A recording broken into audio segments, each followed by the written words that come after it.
There might be a stereotype of the 20-something startup entrepreneur, but older people start businesses at higher rates than their younger counterparts. Correspondent Paul Salmon visited a New York City tech center that is helping seniors realize their startup dreams, part of a new series about older workers we're calling Unfinished Business, part of our weekly look at economics, Making Sense.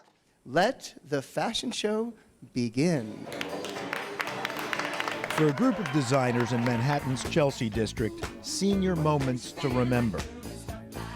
Former recreational therapist Virginia Hamlin modeling her handmade scarves. I'm 75. I'm at level 75. Knitter Madeline Rich, a former paralegal and social worker. I'll be 75 next month.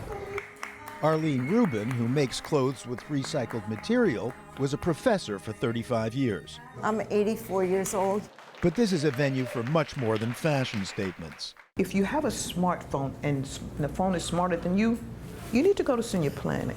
Nowadays, every day in locations across the country, Senior Planet teaches Americans 60 and over the basics of cyberspace, from video streaming to job search.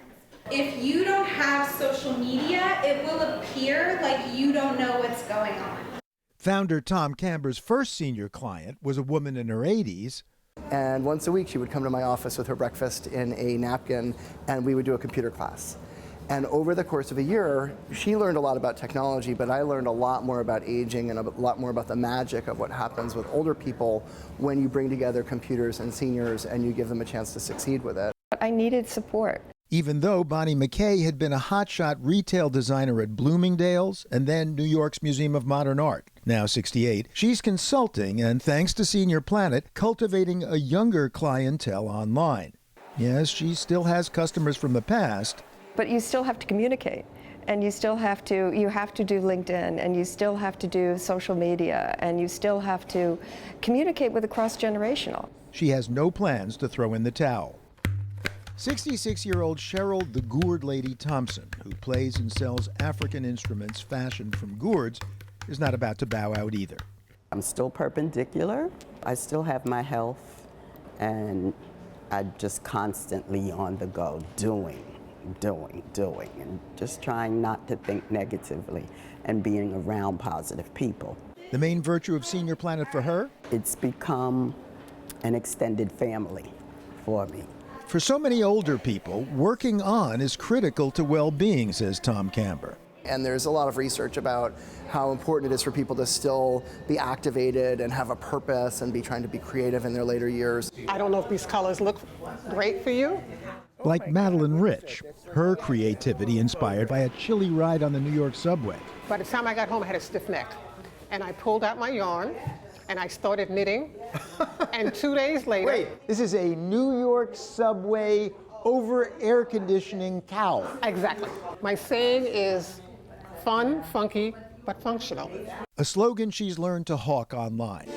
For many here, though, like milliner Carlos Lewis, 73, Senior Planet begins as remedial ed in low tech.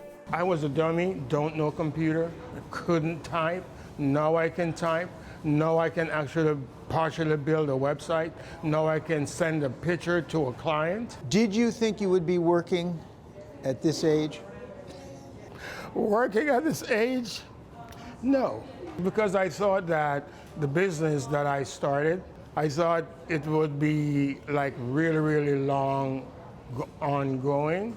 But he took a financial hit when his hat factory went bust. Now markets custom pieces to private clients.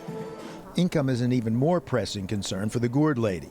Just keeping the roof over my head. I don't get regular, steady paychecks.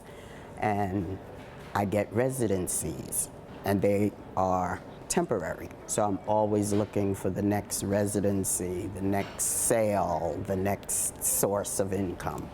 Cheryl Thompson's Senior Planet goal? To sell her instruments on Etsy so she can start saving for retirement. She's 66, remember. I was just so busy always looking for the next dollar to keep the roof over the head.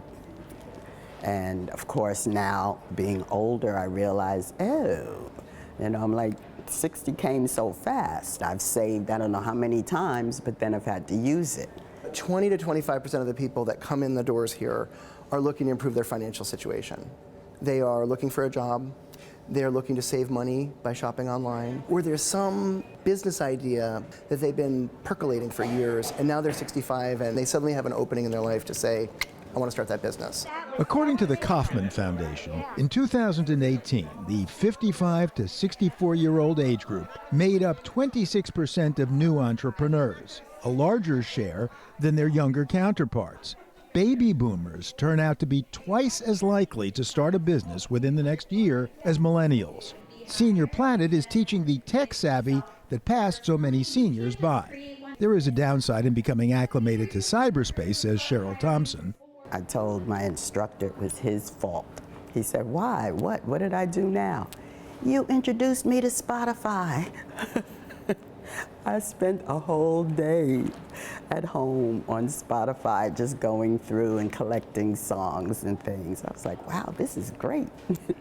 Great, but not exactly income producing. On the other hand, says Tom Camber, older entrepreneurs aren't looking to strike it rich. Entrepreneurship turns out to be different for younger people versus older people. When you talk to a 20-year-old and they're starting a business, and I know a lot of those, they have this whole dream of you start the business up and then you get bought out by a big company and they buy you out, right? Right. When we get older, our horizons become a little shorter. And so we start realizing, well, geez, I might have 20 years or 10 years to execute something that really represents me as a person on this earth. For many people, they've been waiting a long time to do that stuff. Like the designers on the runway at Senior Planet.